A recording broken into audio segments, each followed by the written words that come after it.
Hi guys, welcome to the weekly mentoring video for December 7th, 2020. It's Monday as always.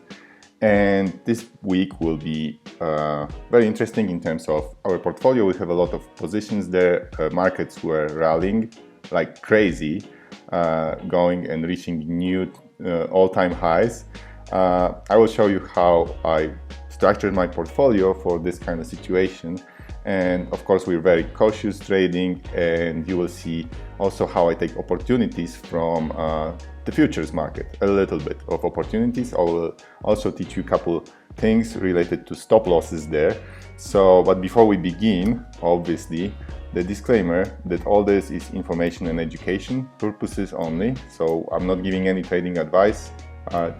Check it, and we go to the agenda for today, and there will be a couple topics. So as you can see, I placed this image here of this guy being super happy with reaching all-time highs. That's actually the price chart of, I think this is the futures of S&P 500, going pretty high, like reaching the levels of all-time highs, basically just going up, way above the moving averages, 20, 50, 200. And just going up like crazy. Why? Well, there's many reasons. One of those is the vaccines, the positive news, changing confidence in vaccine.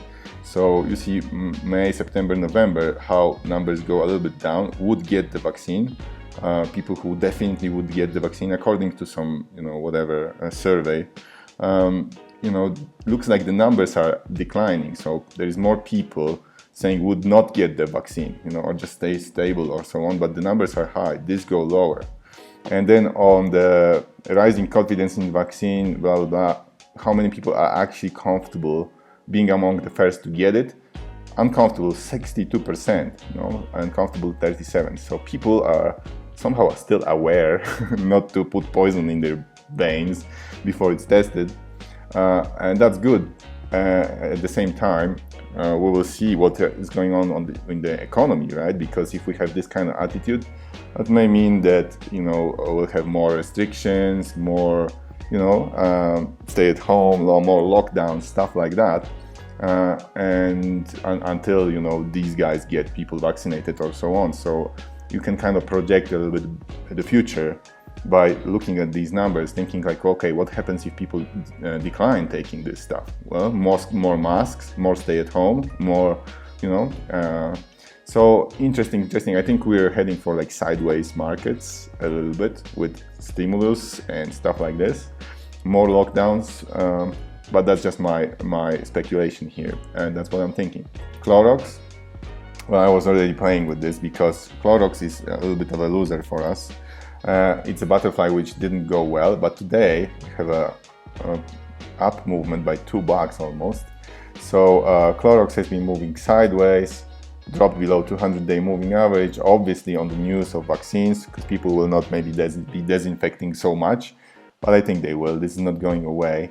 But right now, that's what the belief is. It's a butterfly which is not going to work for us. So I was thinking about managing this position a little bit by the way you typically manage the broken wing butterflies. So what you can do here, you can move the head of the butterfly a little bit back. This is basically winning trade. Those two sold contracts for January 15th at 230 are winning now simply because the price action was south. So we kind of like came away from the contracts we sold. They're making money here. And what we can do is simply collect that profit here and sell the same, two contracts more or less, but at a different strike price level, which could be, for example, 220. It's outside of the probability cone. We would like it to come back here, but this would reduce the losses that we have on this trade. It has only 39 days to it. So we could do that, and I will show you, like, if we stay in this trade and it just expires worthless, we're losing $565 on it. How about reducing that loss and managing this a little bit? So I will show you how you can manage broken wing butterfly right now by moving that head of the butterfly.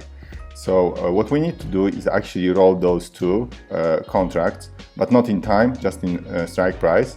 So create rolling order, sell two calendars at 15th of January, and then the level